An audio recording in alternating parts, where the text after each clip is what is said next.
എരുമപ്പെട്ടി ഗ്രാമപഞ്ചായത്തിൽ കുട്ടികളുടെ ഹരിത ഗ്രാമസഭ സംഘടിപ്പിച്ചു. ഗ്രാമപഞ്ചായത്ത് ഹാളിൽ നടന്ന പരിപാടി പഞ്ചായത്ത് പ്രസിഡന്റ് എസ്. ബസന്ത് ലാൽ ഉദ്ഘാടനം ചെയ്തു.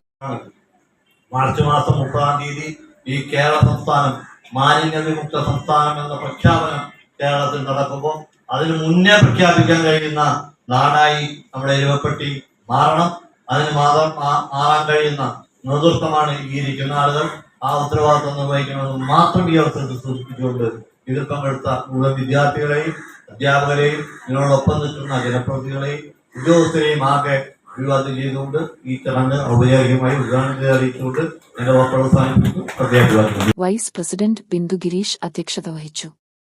പഞ്ചായത്തിലെ സ്കൂളുകളിൽ നിന്ന് തെരഞ്ഞെടുത്ത വിദ്യാർത്ഥികളും അധ്യാപകരും NS വോളണ്ടിയർമാരും പങ്കെടുത്തു.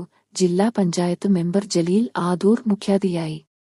സ്ഥിരം സമിതി അധ്യക്ഷരായ സുമന സുഗതൻ, ഷീജ സുരേഷ്, ഗ്രാമപഞ്ചായത്ത് അംഗങ്ങളായ MK Jose, PM Saji, ES Suresh, MC Aiju, KB Babitha, Megi Aloysius, Reena Varghese, ആസൂത്രണ സമിതി ഉപാധ്യക്ഷൻ KC Francis master, KILA resource person NG Mohanan, panchayat secretary K Radhakrishnan, assistant secretary VM Hussain, junior health inspector Babu Francis, Harithakarma Sena K Safiya, Vidhubala, Surabhi, Kudumbashree chairperson Nakula Pramod എന്നിവർ പങ്കെടുത്തു.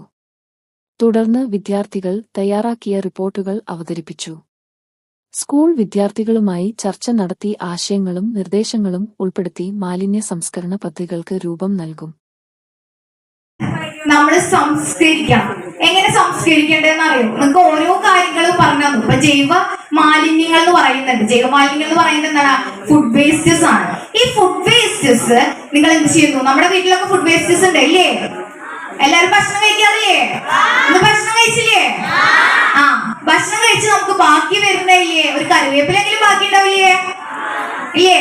അപ്പൊ ഈ ബാക്കി വരുന്ന ഭക്ഷണത്തെ നിങ്ങൾ എന്താ ചെയ്യാ?